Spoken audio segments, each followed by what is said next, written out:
The 7 Steps of the Universe. What's the real Freemason secret?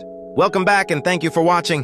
Have you ever looked at one of those old Masonic images? You know, the ones with the checkered floor and the columns, and thought, what in the world is really going on here? Because the Masons themselves say that everything they do, every column, every tool, every ritual, it's all strictly about symbolism. If you enjoy this content, please consider leaving a like, comment, and subscribe. It does help the channel grow, thank you. So back to it. It's the science of symbolism itself. And here's the real truth. They claim this symbolism has a striking, almost identical connection to the ancient mystic rites and religions. Now, that's a bold claim, right? Of course it is so. Let's dive into that symbolism right now, the lodge itself. The texts I've read say it represents the universe. Think about that. The floor, the walls, the very covering overhead. It's not just a room to them. It's meant to embody the entire universe, with the sun, moon, and stars as its most prominent symbols. So, if their lodge is the universe, what's the purpose of a place that big?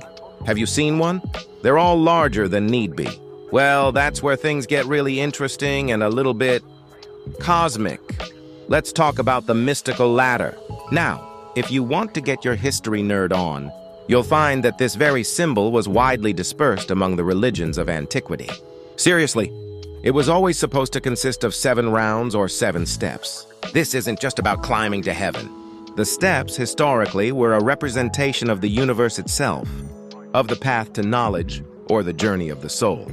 In the mysteries of Mithras, the ancient Roman soldiers' cult, there were 7 gates, each named after a celestial body. In the mysteries of the Brahmins, ancient Indian spiritual traditions, they also had 7 steps, but they represented 7 earthly and spiritual divisions. The 7-tiered path. In Freemasonry, this ladder is called Jacob's ladder, but the idea is fundamentally the same.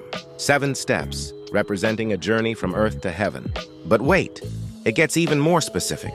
If you look at those ancient systems, those 7 steps were often named after the 7 planets known to the ancients. The sun is always a critical point, often symbolizing the culmination of the journey where the whole system is in balance. So here's the takeaway. When the Masons say their whole system, down to its smallest detail, is compatible with true religious sentiment, and that their grand architect is a master builder, what they're essentially saying is that their symbols are not new. They're drawing from an ancient universal language, a blueprint for the spiritual journey that predates modern religion. It's a compelling argument that their rituals are rooted not in some recent history, but in the 7-tiered, sky-reaching wisdom of the ancients. They're not just building lodges, they're mapping the cosmos. And that, my friends, is why this symbolism still holds so much power. What do you think? Does this connection to ancient rites make the symbols more compelling or just more confusing?